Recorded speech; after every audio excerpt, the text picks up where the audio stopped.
In the previous video, I described a simple three-step process that you can undertake in order to get a book published. Essentially, it boiled down to write for a small publication, use that to get to a bigger publication, use that for credibility to approach a publisher. Now let's get into a bit more detail about the articles themselves and how you can do a great job of those.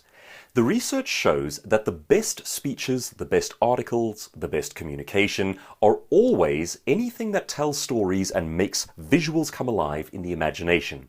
There's a lot of research on this one that basically says the human brain is comfortable and okay with abstraction. We can understand numbers, charts, graphs, and abstract representation, but it doesn't light us up. The New York Times best-selling books and the best speeches you'll ever see or hear are the ones that make you see moving imagery in your mind, the ones that make principles come alive. So storytelling is essential. But where do you get your stories? I'd like to give you a simple little trick that you can use as you write your article. Try this. Make your audience the main character in a hypothetical story. So let's take a strange example. Let's say that you are the specialist in beach volleyball and you want to write an article on how to serve well at the beginning of a volleyball game.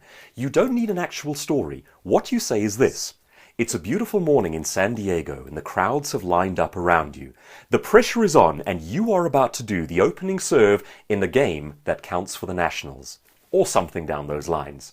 Now what you do is you use that picture storytelling to make your point. The great part about that is that A, you don't have to have an actual story, nothing that's actually occurred in the real world, it's just hypothetical. And B, it enables you to make that point with the audience living out your principles. So you turn the story around and you say, imagine yourself, picture yourself, this is what you do, this is what you feel, this is what you think.